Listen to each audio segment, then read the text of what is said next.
Ya, tiri kutaura isusu kuti mabviravira zvechokwadi. Kana nyaya yatiri kubata panapa yatiri kunzwa nezvayo iri yechokwadi, aya ndiwo mabviravira aitaurwa naTemba Muliswa achitaura kuti ane maepisodes 3 ekuexposa Vice President Chiwenga.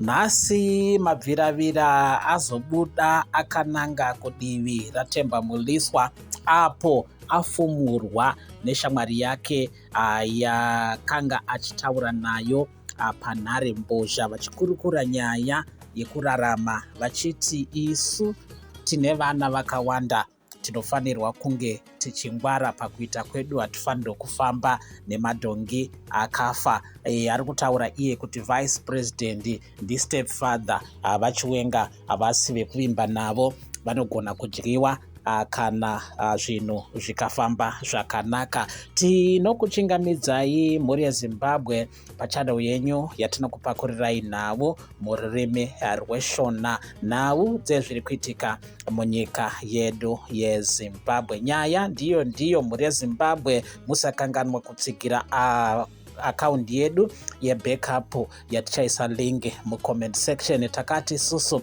panapa pane nyaya dziripo dzinogona kutiafecta, saka ngatiwandirei kune imwe channel kuitira kuti tirambe tiri tose pamhepo nguva nenguva tichikupakurirai zvinenge zviri kupisa. Sei iri kupisa pari zvino?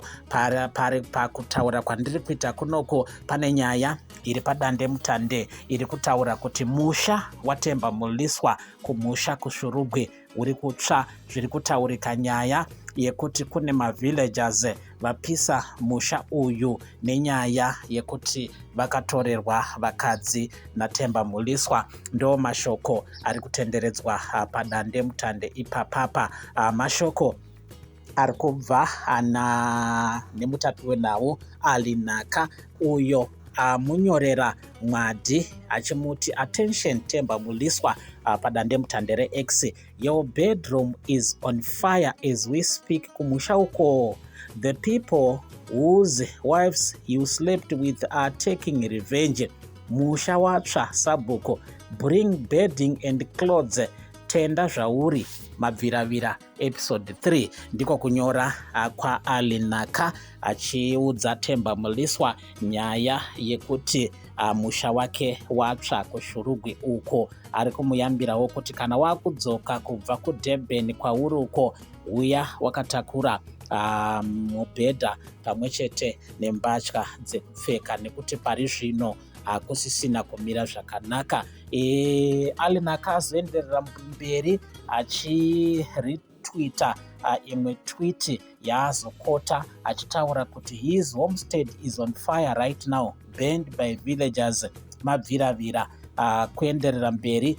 Izvi zvauya paine audio riri kutenderera ipo padande mutande pachitaurwa nyaya yekuti Temba Muliswa akanga airi panhare mbozha nemumwe muzvinabhizimusi waari kutaura naye, uyo waakapa mari inosvika iyo $50,000 pasi peurongwa hwanga hwakanangana nekushoropodza Vice President Chiwenga nekutaura mashoko akaipa pamusoro paVice President Chiwenga. Chinangwa ndechekuti pari kuvavarirwa kuti Vice President vadzingwe pachigaro chekuva mutevedzeri wavamunangagwa musangano wekonferense yebato reZANU-PF usati watanga, nekuti pari zvino pari kutaurika ipo kuti vaChiwenga vakaramba vari pachigaro chavo ichi chevice president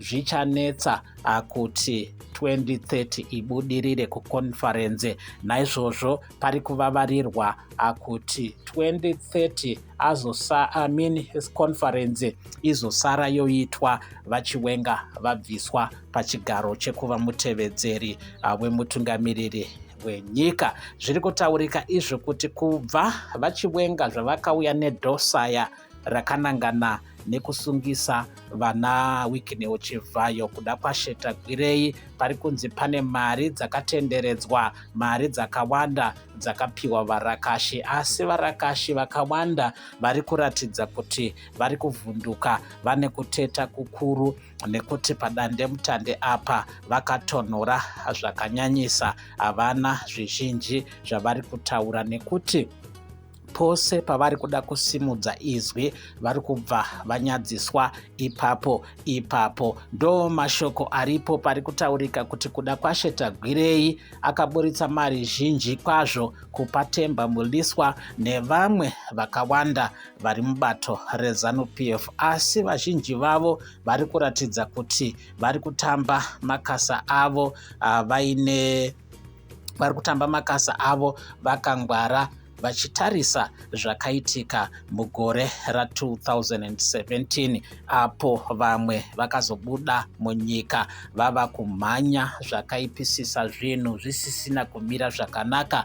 Tiri kutaura izvezvizvi vamwe vachiri muupoterwa kuSouth Africa vanosanganisira vana Sevia Kasukuwere, vana Walter Muzembi, ndo vamwe vakanga vatiza asi vakazodzoka ndokubva vasvika vachipinda mumukanwa megarwe. Toti vana Jonathan Moyo ari kuvavarira zvikuru kuenda kudivi rava Emmerson Mnangagwa, asi zvinhu zviri kuramba zvichimuomera, ari kuzezavo kudzoka zvisinei nekuti akanzi adzoke, asi nekuda kwezvakaitwa Walter Muzembi, Themba Muliswa anenge ava kukwata kudzoka kumusha. Ndo nyaya iripo mhuri yeZimbabwe.